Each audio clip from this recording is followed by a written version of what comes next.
What's up, everybody? We're back with Fit Down Territory. It's Tyler, Shane, a couple special guests. Nolan and Austin are here tonight, filling in for Louie and Bahuki. And we are talking about the NFL Combine, all things Combine. That's pretty much what we're going to be going over today because we've kind of exhausted the franchise tag talk. I know some things have been finalized today, but there are things that we've kind of seen coming since the end of the season. So, we can start with how about we start with you, Austin? You want to give us your three people that we should be talking about more from this combine that we're not talking enough about?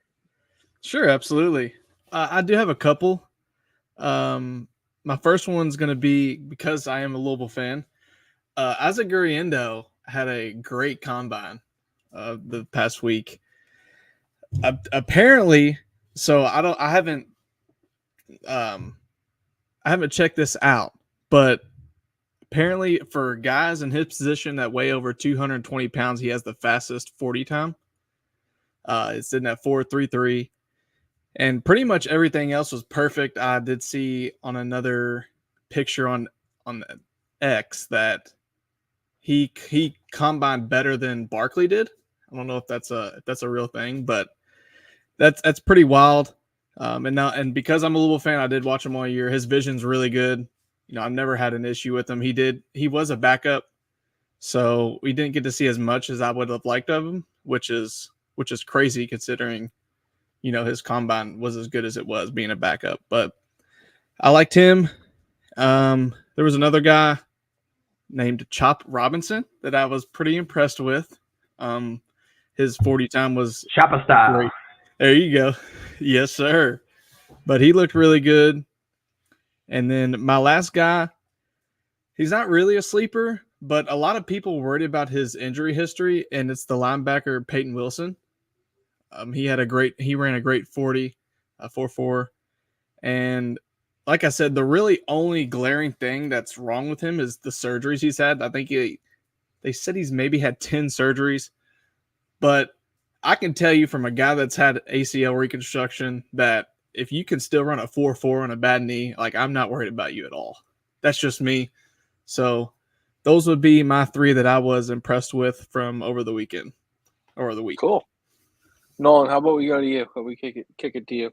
Yeah, for sure. So just to kind of build off of what Austin just said, I also had Isaac Guriendo on my list.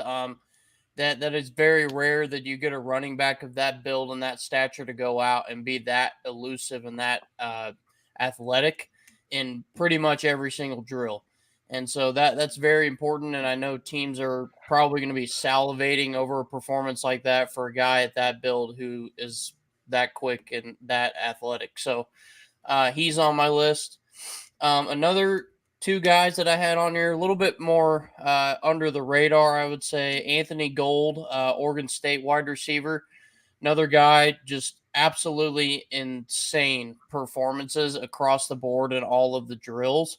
And he's just going to bring a lot to any team that wants him. And he showed this last season he took a big step forward. He had a lot more touches and a few more touchdowns than the year before. So he took the jump. So Anthony Gold for me as well. And then my third one is actually, and I hope I don't butcher his name, Mike Sanderstill, the Michigan cornerback. Another guy, just easily probably one of the best nickel corners and smartest corners in this draft class. And he's going to be super underrated because people are just waiting to see what he can do at the next level. So, again, insane number, or not super insane, but, you know, numbers that jump off the board for you for a guy that wasn't being talked about a whole lot. And he's just going to make an immediate impact in the slot. He's one of those guys that's just quick, and he has the IQ right out of the gate. So those are my three. Awesome. A little comment from JC here. He's excited for Fifth Down. Thank you for watching, my dude. Shane's rubbing his hands together. He's getting ready, so you might as well go ahead and take it away. Before I give you my three guys, Austin, I want to shout out your guy Chop Robinson, a guy I considered because not only did he run just under sub 4.540, he's built the same size as Aziz Ojulari, 6'2", 250. He had a 1.5 10-yard split. That's a man over 250 pounds who, yes, that's exactly right. But my three guys are a little bit different. Okay, so first off, let me give a shout out to a guy who I've been high on before the combine. That's LSU defensive tackle Jordan Jefferson, led all defensive linemen in the bench press. And if you saw his tape, you know he's a very powerful nose player on the inside, has some pass rush ability, but he's going to come in more as a run stopping contributor. I thought he did a good job really showing like his lower body power. Another guy, big fan of USC running back Marshawn Baby Beast Mode Lloyd, only about 5'9", 220, but had a 4.46 40. He's gonna be one of the stronger lower body runners. If you think of like a J.K. Dobbins type, a low center of gravity, powerful build off the legs. Then he doesn't really have home run speed, but he has the ability to get open into the second level, which you really need out of running backs. He'll probably come in and be a contribution running back, a speed of pace guy coming out. I think he has starter potential. And a guy that I wasn't really that high on, but I think he's what you call a project player, a guy you take on day 3, but he has traits that you like. And that's tight end, converted receiver, Jared Wiley. He started off at Texas as a as a wide receiver, and then eventually he became a tight end after transferring. And he's built up at 6'6", 250. He ran a 4.61 or 4.6, 240. I don't remember exactly, but he came in when he played I think it was TCU. At TCU, he came in and he was much more of a east-west type weapon, a guy who could get open across the field because his downfield ability isn't really what it was, which is why he's obviously converted wide receiver tight end. He's not the greatest run blocker on the edges, but he has those traits you like. I think he comes in as a receiver tight end first, but with that sort of size and speed and he has really good hands, he has really good catchability. You have something you work on there. Once again, guys who are purely receiver tight ends that can't really run block, those guys are going to take about 2 years to fully develop. Typically teams would rather have you be able to be a good blocker first, and they can teach you how to receive. That takes you a lot less time than to become a developed blocker. So those are 3 guys that I think are open my eyes a little bit more. The speed of Wiley is really opened up. I think that you saw the powerful burst from Lloyd, especially in that 40-yard dash. And, of course, everybody's strength and balance of Jordan Jefferson really stood out to me. Those are my 3 guys. Awesome. Love how you break that down. We got another little comment here. Boys are back. Thanks, Corcoran, for watching. So I actually had 4 guys. I couldn't decide between the two of the last ones I was looking at. So my first one is Ricky Purcell, the wide receiver from Florida. He had one of the best catches all season last year, that one-handed snag. I think it was in the Clemson game. But he came out, he surprised me. He ran a 4.41. He's 6'1", $190. Like, he's one of those type of players that nobody really wants to talk about, but he's going to be a productive slot receiver in this league. He can play inside mostly, but he can play on the outside. He has the skill set to go and catch the ball outside the numbers, but primarily he's going to be a good slot receiver for some NFL team. I was surprised how he ran. I didn't think he was going to move that well. He's a really, really good route runner, and with that type of speed, he can separate in the NFL. The next guy is Dylan Labe. He's a running back from University of New Hampshire. I think this guy's Austin Eckler. I think he is the next version of Austin Eckler in the NFL. Coming out of New Hampshire, I get that his competition is pretty small, but you don't get 84 targets and 69 receptions as a running back in your senior year unless that's a skill set that you have kind of focused on and specialize in. He also had over 1,000 yards on, I believe it was 175 carries. So, it's not his skill set. His skill set's not going to be an in-between the tackles type of back, but getting him out into the flats, kind of using him as an insurance policy, having him run routes and kind of be that third down back for a team that utilizes him, I think that would be a really, really, really good player in the next level of the NFL. Like I said, he's going to be an Austin Eckler type of player where you see him make a couple of plays in the passing game and you're like, why don't they give this dude the ball more?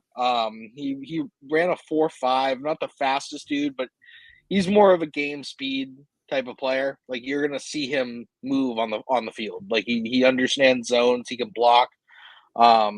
He's my second dude.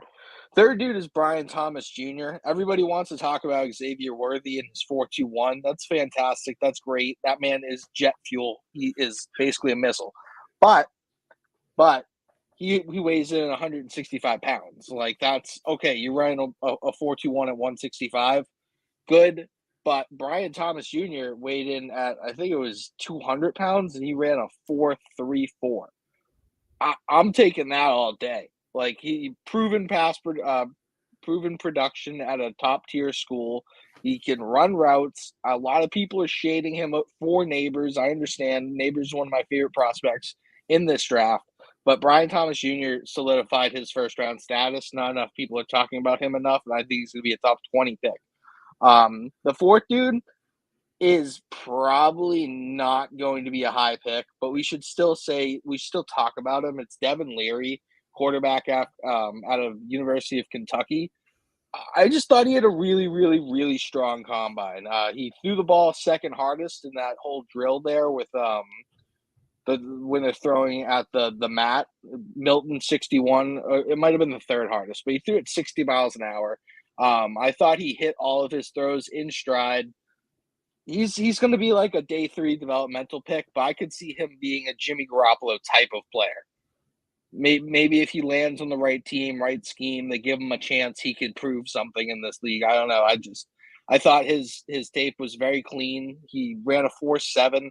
It's not too bad. He has some scramble ability, not a ton. Very developmental, but I just thought that people should be kind of talking about him having probably the best combine of any of the quarterbacks. We can segue this right into the people who are overhyped. JJ McCarthy is overhyped. The dude can't throw left. He can't hit throws going to the left side of the field against air, let alone in the NFL against premier talent. He's going to get drafted in the first round. He might get drafted in the top 10, but that's a bust pick. I'm sorry. It's not going to work out for him. I don't like it. A lot of it felt forced to me. Yeah, he has a good arm.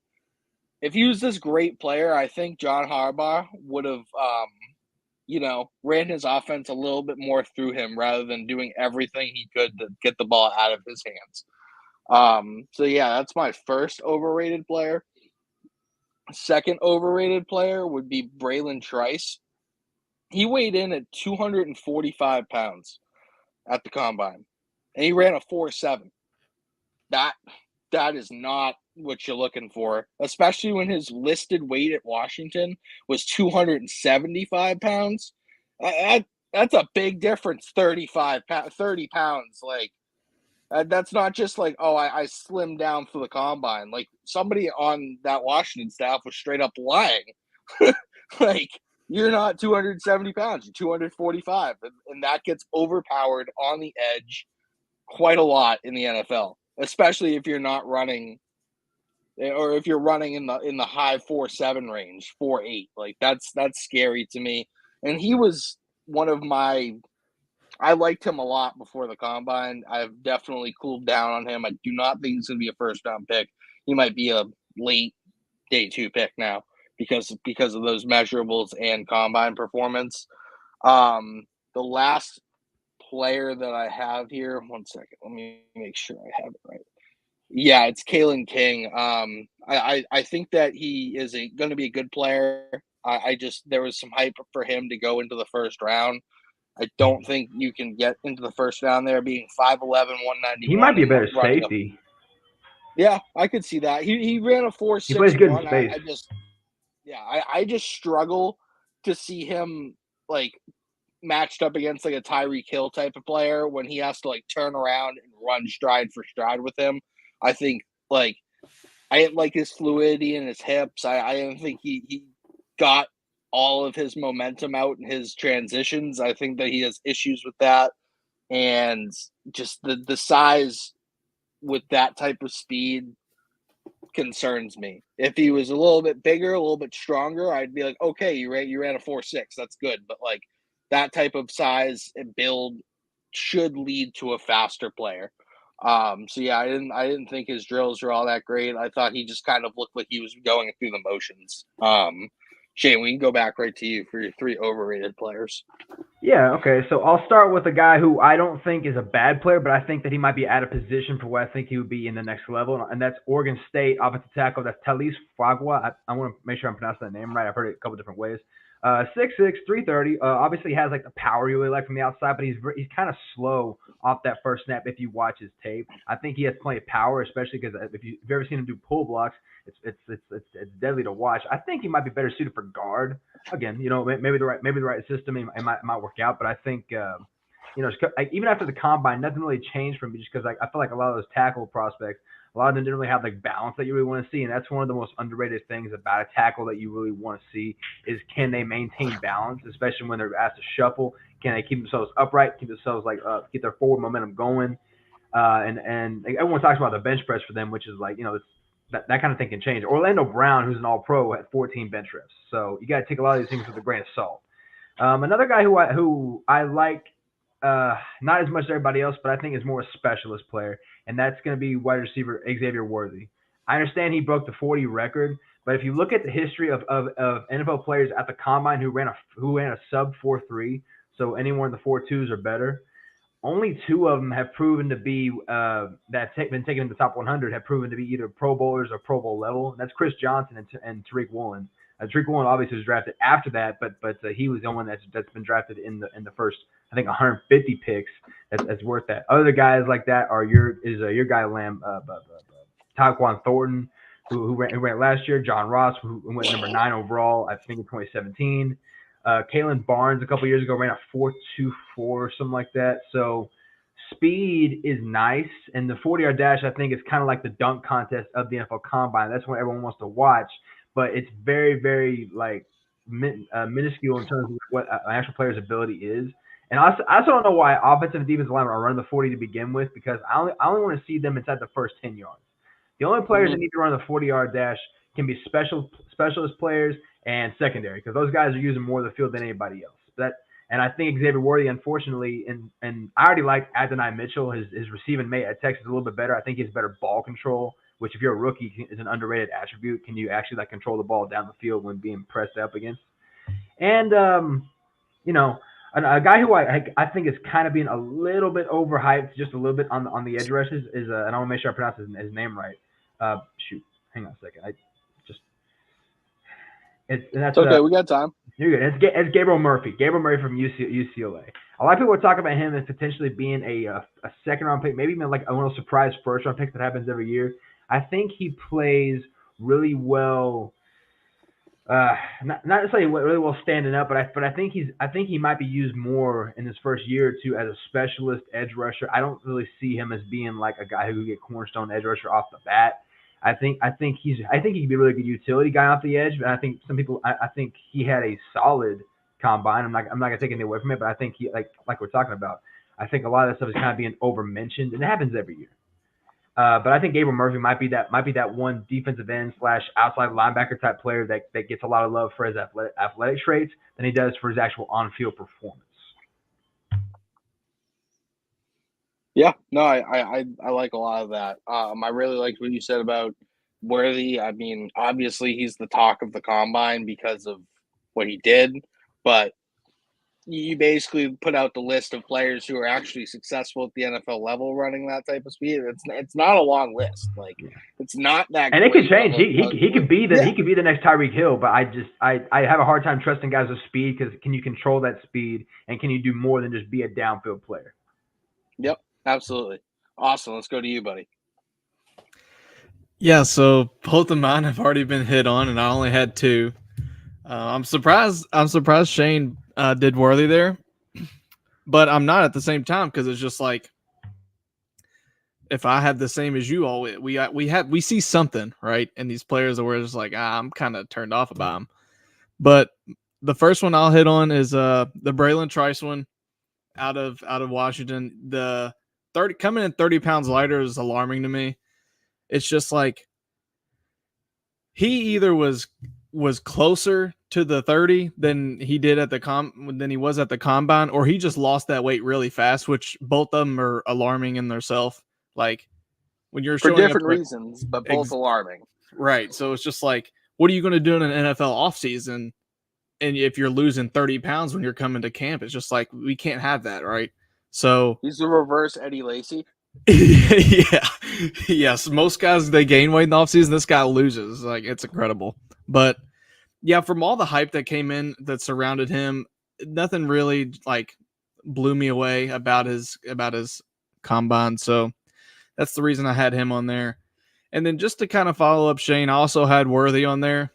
I I think his speed is overhyped here.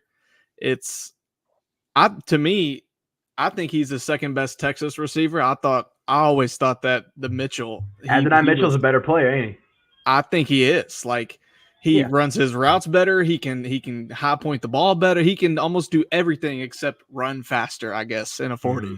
So he still ran a 4.3. Like that's not slow. No.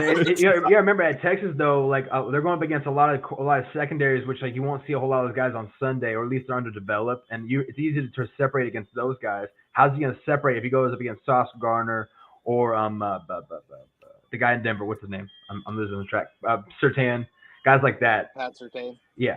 Like the NFL defenses are going to be able to adjust the speed. On the name too for Louis. Throw Derek Stingley up there for Louis. Stingley. I thought Stingley. I would have taken Sauce Gardner over Stingley last year. I thought he was a better player, but Stingley obviously came back from his injury, did really well. In his second year, he's proven to be worth the pick. So yeah, throw Stingley in that one. Absolutely. All right, Nolan, hit it. Yes, sir. So I'll save my third one for last, just because it's a little controversial, but. First one I'll throw out there, Camden Kinchens, the Miami safety. He definitely underperformed. I know there was a lot of hype around him just because this was a weaker safety class, and there was a lot of opportunity for him to perform at the combine, and he didn't do so. His numbers were a lot further down than they wanted them to be. And, any time where you have a weaker class and then you go and underperform at the combine, your stock's probably going to drop a little bit. So very disappointing for him just because he was definitely hyped up to be one of, top 3 or 4 out of the safety class coming into this draft. So Cameron Kinchens on the first one. Second one is actually going to be Spencer Rattler for me out of South Carolina. And that's also the same reason as Kinchens. Not many quarterbacks participated in the drill stuff, and that should have been a huge, wide open green light opportunity for him to go out and, perform at the combine and show, hey, I know all these guys, the Penixes, the Mays, the Daniels, and all of them are going to be talked about before me. But remember, at one point, my name was mentioned as the next coming of Patrick Mahomes.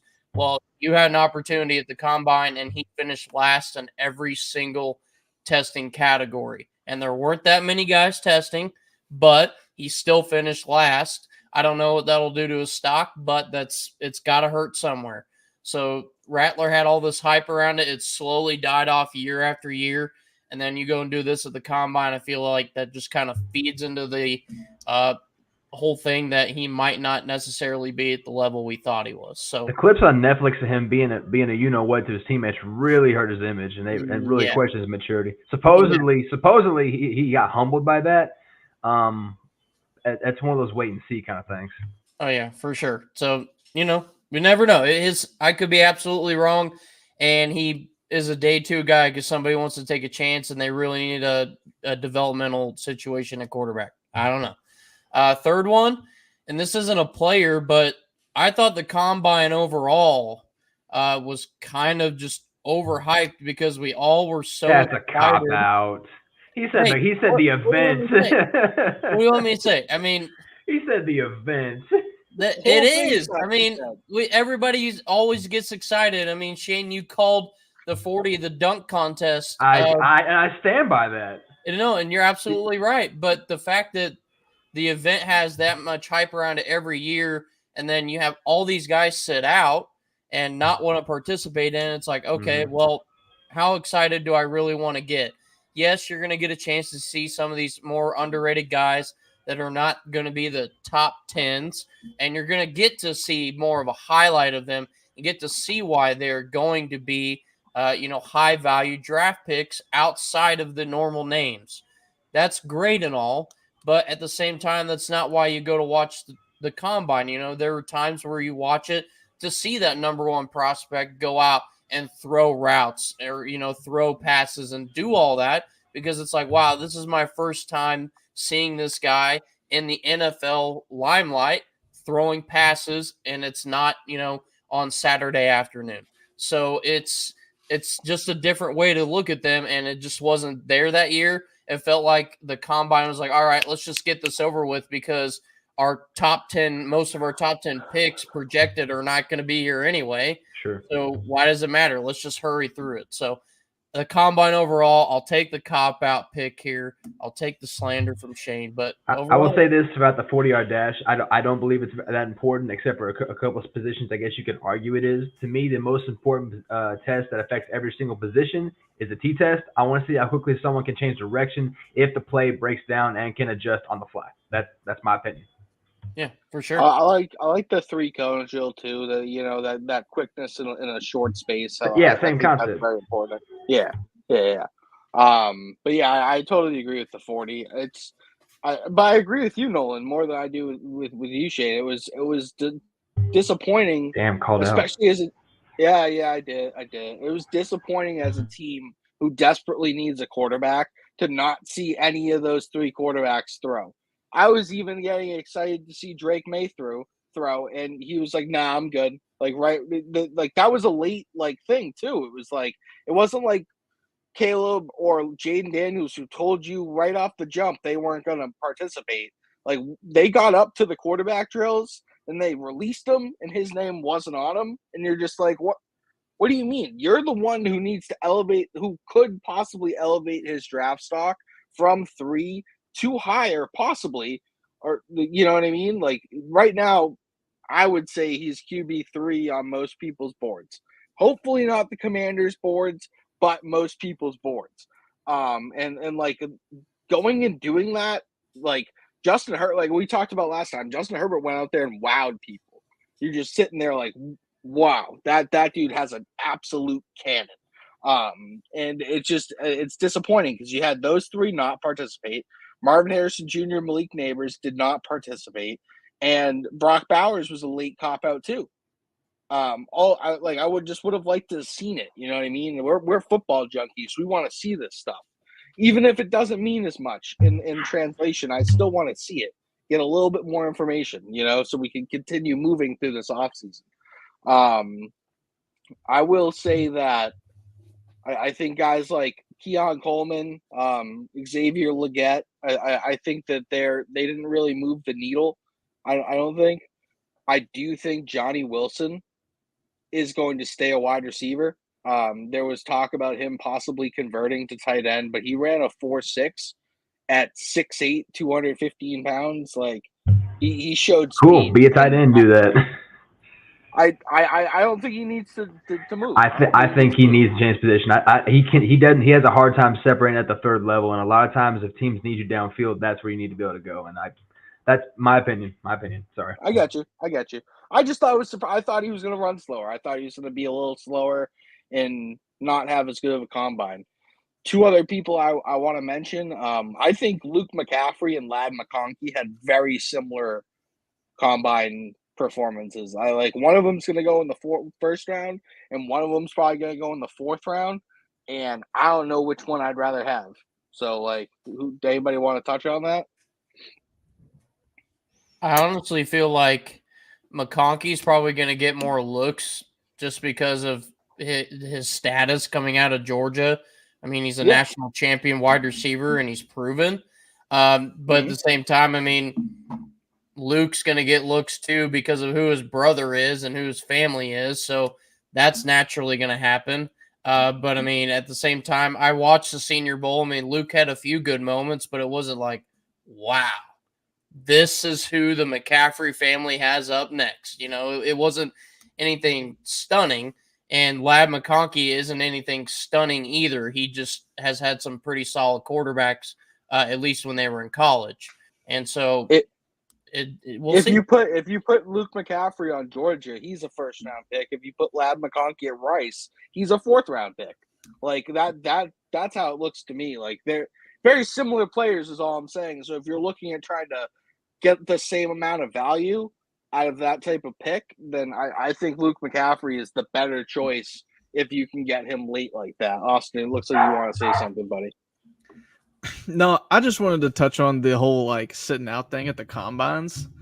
It's like there is no incentive for players to go out there anymore because they're already being promised at a certain point. It's just like, all right, whoever's drafting third is coming up to Drake May and saying, yeah, if you're there, we're going to take you. So why would it make any sense for him to go out and possibly hurt not getting picked third? Like it's honestly it's the team's fault. Yeah, it's the team's fault. Like they shouldn't just go out and just like Caleb. You should not be telling him he's just going to go first no matter what. Like I need you to go and prove it to me, right? So they have the benefit though of there's not like a Will Anderson or Myles Garrett in this class.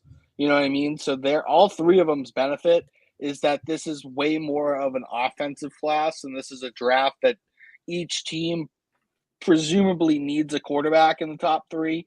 So they're just in that like perfect storm.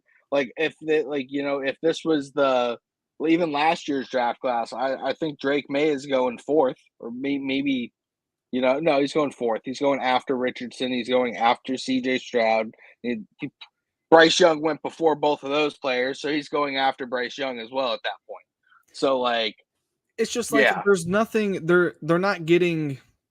I don't want to say discipline because that's a bad word for it. Because I don't want you to say discipline because you're not participating in something, but it's soft to me. It shows soft. I agree. It's just like, but they're going to get picked anyway. So it's just like, why would I go out? I'm getting told I'm getting picked in the first anyway. Why would I go out and potentially hurt myself or hurt however many picks I'm going to fall? Like there is no reason to do that, right?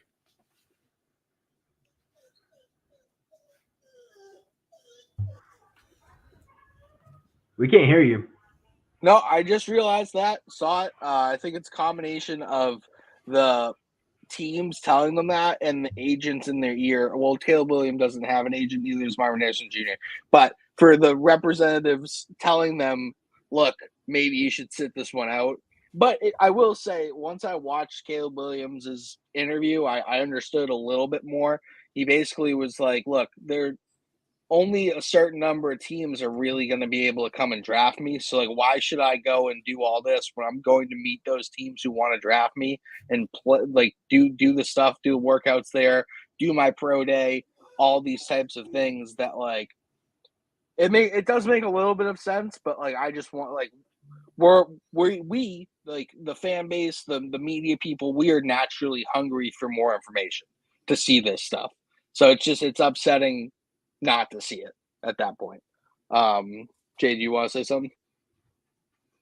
No, I think we touched on everything there. I'm ready to move on to the next thing. Word. What do you guys think is like the most done deal coming out of the combine? Because as we spoke of last week, the combine is more for owners to get there and talk to each other and work on possible deals that will happen in the future. Nolan, do you want to go first? Yeah, sure. And I don't know how much this deal necessarily was talked about at the combine, but this kind of centers around the Kansas City Chiefs.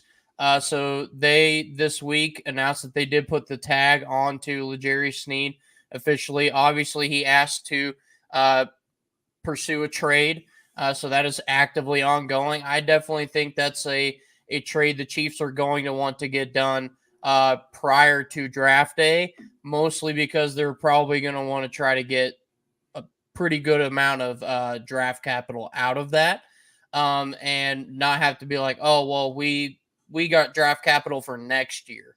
If there's a team that has the right situation that can give them, a second or a third round pick right away for this year's draft, they're going to want to get that done, because then that gives them more opportunities to push up into the draft more and gives them opportunities to go after their needs, which currently at the time are offensive line and wide receiver.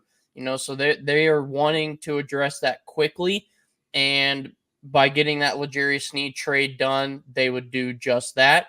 Unfortunately, he can't be brought back. It's too expensive. He's not going to want to play on a tag, so you might as well get the draft capital that you can. Get that out of the way, focus on the draft, and then worry about Chris Jones's extension, because that's going to be the next order of business, and that ain't going to get done until probably right before camp or during camp. So right now, trade Snead away, get your draft capital. I think that's going to get done soon. I think that he's going to fetch them like a second and a fourth. I think second and a fourth is a really fair price for both sides. He'll get that extension for whoever trades for him. I think Washington could be a name to look out for. They have that extra second from the Montez Sweat deal. They got an extra third from the 49ers for Chase Young. So both of those, like, they could use both of those and keep all their current draft capital and basically add that key member to the secondary because forget who it is. Their cornerback's like 30 and hitting the market. I do not believe they're re-signing him. I forget what his name is, though. I just talked about this. Kyle Fuller. I think it's Kyle Fuller. He's on the other side of 30. Good player, but you're not going to pay him $15 a year, which is what he wants. All right, Austin, what do you got for the deal that's already been done at Indianapolis, Lucas Oil? Well, I was going to come in here and say something about Pittsburgh and them getting a quarterback, but it sounds like the deal that's going to be done in Pittsburgh is they're just going to keep Kenny Pickett. And I have been banging the drum of you've got to move on from him. It's the same thing you're going to get out of him. He is going to be a bottom 5 quarterback in this league. I've seen enough. I've watched enough of it. And the fact that you, as a franchise, you're not going to go out and get Justin Fields, who has shown more potential than Pickett has shown you he can do more with his legs. To me, he's more accurate with the ball than Pickett is. I think Pickett can throw further, but there is more promise in Fields than there is in Pickett. Why wouldn't you, I don't know, maybe give the Bears back the second pick that you got for Chase Claypool for no reason? Like, go ahead and give them that back. Be nice. Just you give us Fields, we'll give you back that second round pick. It's just like the same thing happened on draft day. The movie Draft Day, same thing happened. Yeah. It's just like, man, I'm so frustrated. Like, as soon as I heard they weren't going after Fields, I kind of like threw my hands in the air at football for a little bit. Yeah, that makes sense. It makes sense. You just think it's done. It's over. Like the quarterback is or Mason Rudolph. Well, no, they let go of Mason Rudolph. It's just like I know why they're waiting. They're waiting because of Arthur Smith. And who's going to be better under Arthur Smith? Is it going to be a quarterback that can run, or like an RPO? Can you imagine an RPO with Justin Fields and Najee Harris or Jaylen Warren? I mean, come on. We've got to do something. We can't just sit back and just hope that the quarterback you drafted is going to be better than what he is, because he's not. I think Kenny Pickett is like sort of better version of Desmond Ridder. How'd that work out with Arthur Smith? Is he better? Is he? Yes, he is. Yeah, you think he is? I think so. Yeah, I do. I do think he's a little better. Yeah. Neither one are good, but you can still be better. I mean, let's just put it this way: if Desmond Ridder couldn't run, could you at all argue that he's better than Kenny Pickett, whatever? No. Well, there you go.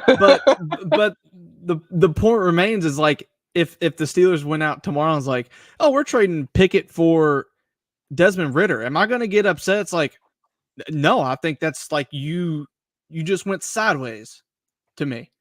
Like that's the point I'm trying to make is like, yeah, we can say Pickett's better, but you're going sideways with Ridder. So why are you staying with Pickett? Why don't you send us over a fourth? You guys can have Mac Jones and have like the most incompetent quarterbacks room ever. Gross. Yeah, awful. So bad. No, Shane, but yeah, that was my expected expected trade that didn't happen. All right, Shane, go for it before Austin cries. Yeah, Kirk Cousins is going to sign with the Atlanta Falcons.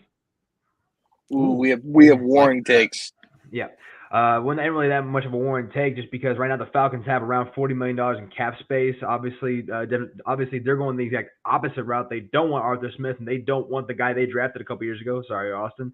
But with Kirk Cousins, he goes into a team that has a lot of potential. I would say the Falcons right now are one of those teams that's like a quarterback away type deal. They have a really, really good defense no one talks about, and much stronger offensive line than you would anticipate. They have two really good backs with Tyler Algiers and, of course, Bijan Robinson, who was underused by Arthur Smith. Once again, Austin, I'm sorry that he's with y'all. And then we saw the breakout of their receiver. I forgot the receiver's name. I'm sorry.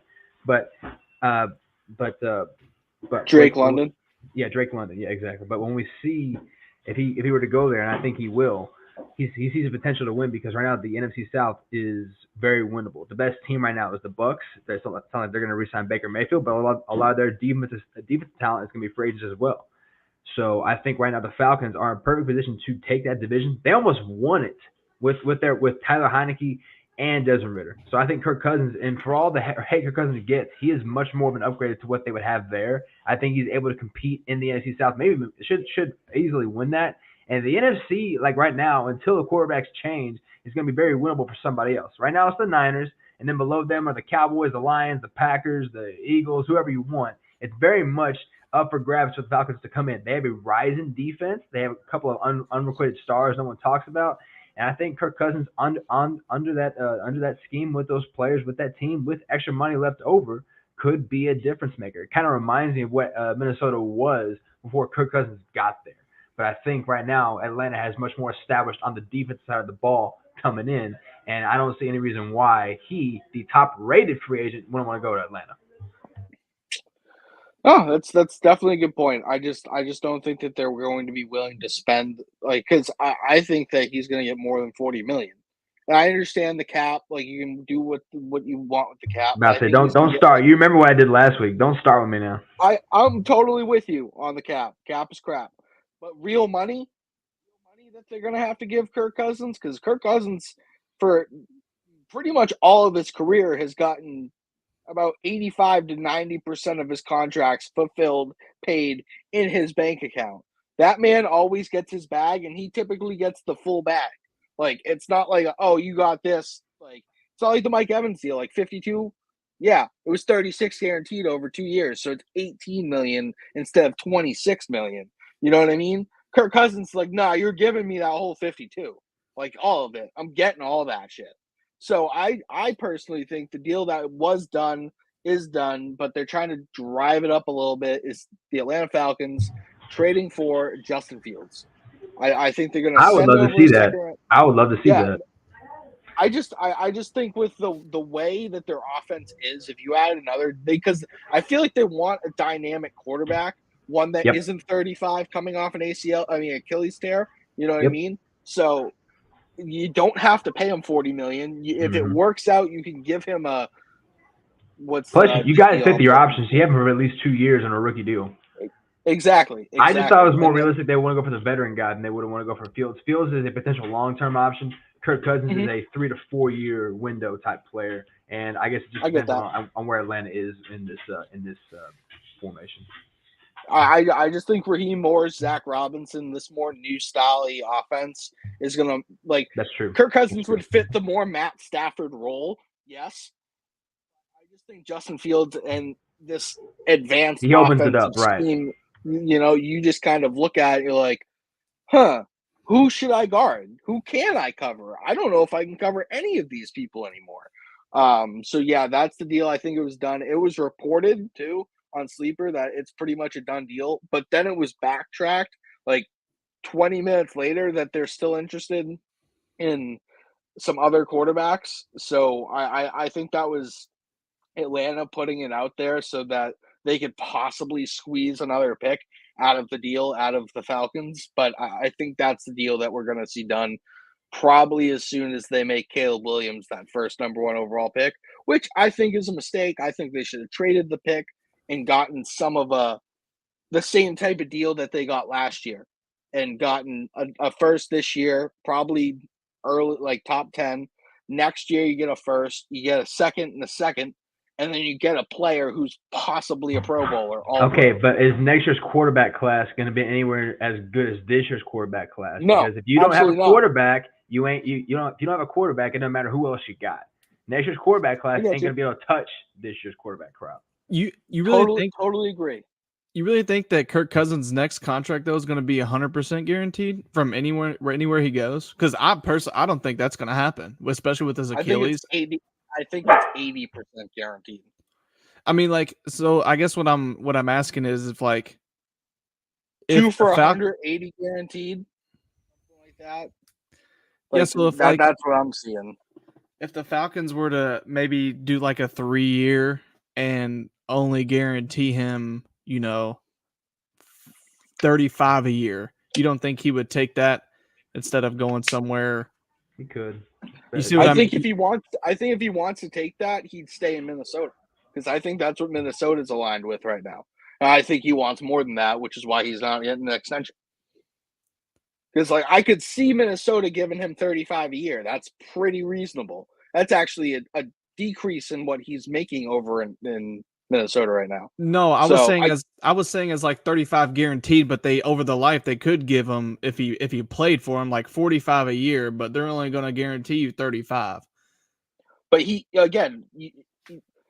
been a smart enough player where he's not swayed by the top number. He's swayed by the guarantee number. So if you're getting 35 guaranteed, he's like, word, I'm getting 35 guaranteed. I don't care what the other number is, because I know I'm not going to get that because it doesn't say guarantee. I think that he's that type of player. And which is not, it's smart to be that type of player. He's you get all of your money that you're owed, that you signed the contract for. But I don't think that Atlanta is going to swing that dial there. I don't. I think they're going to go the other way and try and build for the future and play 2 years with Fields. And if it works out, they can extend him once they're in a different cap cycle. And I agree with you 1,000,000%, Shane. The cap is crap. For all the 171 people watching right now, the cap is crap. Don't believe in it. Look at the guarantee number, because the rest of the numbers are just trying to fool you. Hey, Tyler, if you want some stellar free agent news, free agent tight end Jonnu Smith apparently met with the Dolphins, because that's uber exciting to know where Jonnu Smith might go. It actually is pretty good. If they get Jonnu Smith, that's a position of need for them. And he's a solid player. He's not worth what we gave him a couple of years ago, cough, cough, but he's a solid player who can be consistent, especially in an offense that has 4 people that you're looking out for, and then Jonnu Smith that you're really not game planning for. He can definitely make your life hell at that point when you're not looking to game plan for him, and he just kind of is showing up against your worst defender, passing down defender. But yeah, I actually did see that. So we can kind of get into some of the news for today. I think I have a list here of the people who got tagged. Let me know if I missed one. So the people who got tagged today are Michael Pittman, Josh Allen, Kyle Duggar, Antoine Winfield, Justin Matabuke, Jalen Johnson, Brian Burns, and then L'Jarius Sneed was also tagged last week. It was made official a couple days ago. But that is basically who has been tagged. Mike Evans is off the market as well. He got extended 2 years, $52 million, 36 guaranteed, so 18 over 2. Really, that he took the discount for the hometown team, because he probably could have gotten that 26 guaranteed from another team. Any surprises there? Anybody have a surprise there? I mean, I knew it was a choice between Owenu and Kyle Duggar. I would have chose Owenu because you don't have a starting tackle on either side. That's so dangerous. And Owenu was able to play guard and tackle. He could switch inside and out. That's just a trait that you don't want to let leave the building. Hometown player. I guess Duggar is too. I don't dislike Kyle Duggar. I think they could have gotten an extension done for him and kept Owenu, but I think now Owenu's definitely gone. I think he either goes to the Dolphins or the Chiefs or something like that, and I'm just going to be sad. Shane, it looks like you want to say something. No, I was just reading the comments. Looks like this guy Aaron Van Deventer. By the way, good for you for being a Broncos fan and being able to spell your team's name inside your own name. That's pretty dope. JJ McCarthy in Denver. That seems to be kind of the consensus that he's going to be a top 15 pick. And a lot of people compare him to his situation to Mac Jones back when he was drafted and what was then considered a strong quarterback class. I personally He's think much more athletic. he's a better player than Mac Jones is. I thought Mac Jones had more to work with, and Mac Jones to his credit had a really good rookie year, but I think McCarthy, JJ McCarthy, I think he kind of grew in what would be considered kind of like a minuscule Michigan offense. I think if he's going to go anywhere, I don't really like the fit in Denver because I think Sean Payton's offense is much more spread oriented, and I think McCarthy is much more pro style friendly. I think he can develop. I think if you can develop him, that's fine. But I think they need to fix the offensive line, and they need receivers that are healthy. But as far as I don't think McCarthy would fit in that system. I think he'd be much more suited for he's not going to go there. Be much more suited for for like the Rams, or he'd be much more suited for the Patriots or something like that. But that's just my opinion. That's all I was going to say about that. As far as the tag goes, no one really surprised me, but except maybe Michael Pittman. I think that his tag number, which I think is about $22 million for wide receiver this year. 21, 22, somewhere there. I think that's actually going to be more than what his market value was going to be. I thought he's going to get more than Mike Williams' contract of $20 million a year. So if I'm Michael Pittman, I'm bummed that I might not get a long-term deal. But at the very least, the tag lets them negotiate a little bit longer. But I think as far as this 1 year goes, he would get more in this 1 year than he would in his first year of an extended contract. Yeah. So quickly, I think JJ McCarthy wasn't a senior, correct? JJ McCarthy was like a sophomore, right? I don't think like this a red was his shirt. last I think he's a junior, but I'll double check that. Okay. So he had one more year of college eligibility.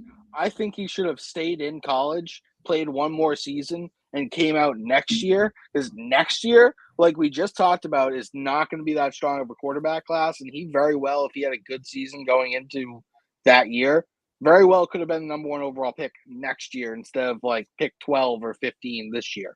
I like it's just a tough year to go into a draft as a quarterback who's good but might be developmental and not great. Like Austin, what do you think about that? McCarthy's a junior, right? He was a junior, by the way, true junior. Cool, true junior. Okay.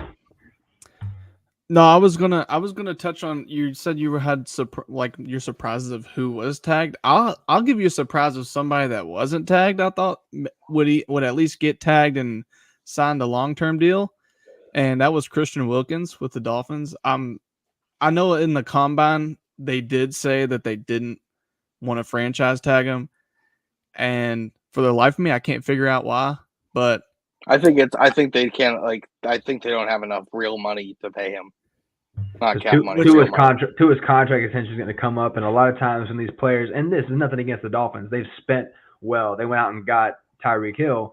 A lot of times these contracts, they don't want to spend too much and have too many big contracts on their books. And so if they're going to spend either $15+ million on a defensive tackle or $40+ million likely on a quarterback, the quarterback's going to win 11 times out of 10. That's just right. That's the nature of the game. But that was the one I was really surprised of because I thought he seemed like their anchor on defense, but like you all said, it seems like they're prioritizing offense. So, guess you gotta let them walk if you ain't got the money. Yeah, I definitely feel that. Nolan, what do you think? Any thoughts here? Any on the tag or any of this that we've kind of unfolded here last 5-10 minutes? I would say a name, just somebody that I just kind of wanted to talk about real quick. Jalen Johnson in Chicago. Me and Shane over on Primetime Cowboys had talked about how we want Dallas. If they were going to make a splash move for a cornerback, it would probably be for somebody like Jalen Johnson, just because he's going to have a good market value and he's a solid player that could upgrade your secondary immediately. And Chicago tagging him really is no surprise to me. But if they're going to sign him long term, then that just kind of makes me think about the Fields area where it's like, all right, if he's going to be a guy who long term. I know Fields has 2 more years on a rookie deal, but if those are the players you're going to look at for the long term deals, then maybe Fields is for sure on his way out. Right. If that's not who they want to go with, just because most of the time, if he's going to be your franchise quarterback, you're probably going to pay him before that last year that option is there or up. But the fact that they're not even close to like leaning towards that, and they're going with Jalen Johnson, they're going to pay him big time. That's just kind of what I'm seeing from that is that Fields is probably gone, just because it seems like they're leaning towards that to open up room for other players, aka Caleb Williams, if that's the route they go, or Marvin Harrison Jr. if that's the route they go to. Yeah, it makes a lot of sense. I did see Ryan Poles say that if we do go Caleb Williams at 1, or if we do take a quarterback at 1, that he is looking to trade Justin Fields because he doesn't want him sitting on the bench. He thinks that he can go be a starter somewhere else. So I do think that having him say that on the record is pretty telling about what direction that they're going to want to go in. And yeah, I really like Jalen Johnson. I really like L'Jarius Steed. I think they're very similar players. I think that I wanted the Patriots to get one of them this offseason because they have the money to do it. But now it's going to cost draft capital, which kind of sucks a little bit. But, I mean, depending on how the rest of the free agency goes, you might want to give up that draft capital to really ensure if you want to be a defensive team to make sure your defense can actually stop people. Having Christian Gonzalez and one of those 2 players on both the outsides, that's going to be pretty tough to move the football on. So, yeah, another quick little Patriots thing there. Tough year to be a running back in the market. I think that all these guys are going to hurt each other's value. Because, why would you give Saquon Barkley big money when you could go sign Derrick Henry for 1 year? Why would you go sign Derrick Henry if you could figure out how to get Josh Jacobs on a James Conner deal? Why would you do that if, you could go get, Austin Eckler on, a 3-year, $15 million deal? I just think that everybody's going to be like, well, I could go out there and talk to him, and then he could talk to him, and you might not have a job type of thing. These are good players, tough position, a lot of depth. Go for it, Austin. I'll raise a question for you. Who do you think out of the running back free agency, who's going to go first? Probably Barkley to Houston. I do think Barkley to Houston. I think that's pretty much the worst kept secret in free agency right now. Then I think Derrick Henry goes to the Ravens on a 1-year deal. I think that was something that they wanted to do. No. In the regular season, yep. They tried to trade for him, and the Titans were like, nah, we're good. I don't want to see him twice a year.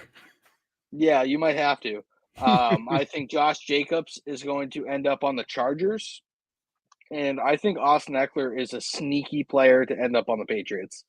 I think that they need a third down back. That it's part of their offensive identity that's just been away, gone. Tom Brady left. They're like, oh, we don't need the third down back that we've been dominating with. Go for it, Shane. What do you want to say? I was just saying that I got to get going. I appreciate y'all having me on, and I'll see y'all next week.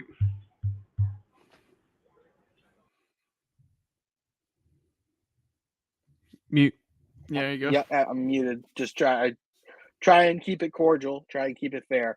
But yeah, I think that that position has just been gone from the offense. And if he came in and just focused on receiving work and had Ramondre kind of handle the in between the tackle stuff, it keeps both backs fresh. And it's not like a tell when you have one of them on the field. Because last year it was like, oh, Zeke's not on the field. They're running the ball. There was a tell with it. And yeah, so those are kind of where I think those landing spots end up. What do you think? You've seen it year after year. It's just like these guys are signing later and later in the free agency. Do you remember Barkley? It had to be while training camp was going on, was it not? He was tagged, and then he got the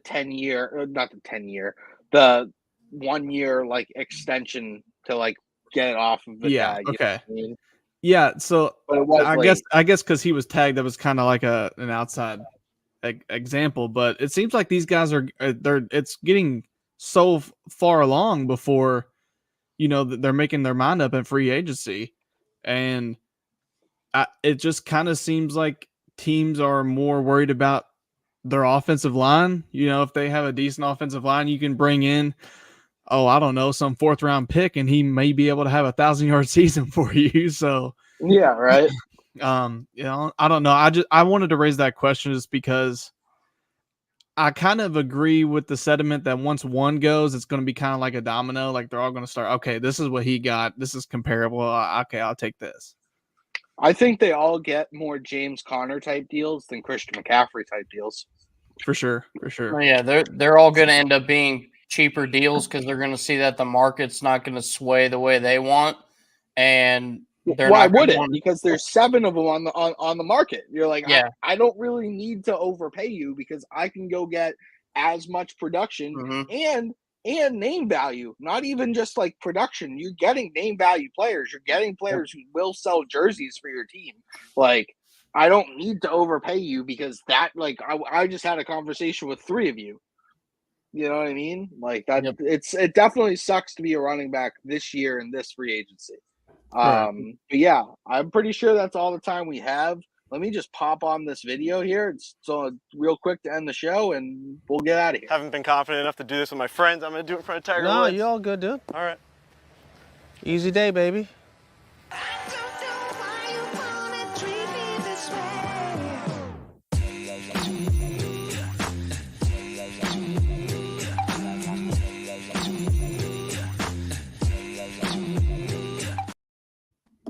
There's 186 of you who just watched that. I hope at least one of you buys our new shirt, inspired by Tiger Woods, the Easy Day Baby collection.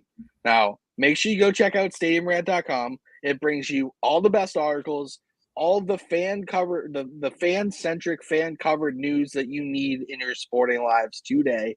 It has a bunch of great podcasts, bunch of great shows on our YouTube channel. Follow us on socials. We're posting stuff every single day. Make sure you follow Austin. Make sure you follow Nolan. And check us out next week. Yeah, he's repping the merch. I'm repping the merch. You should be repping the merch as well. Yeah, so check us out. We'll be back next week. Fit Down Territory. We might have a pretty special guest. Stay tuned.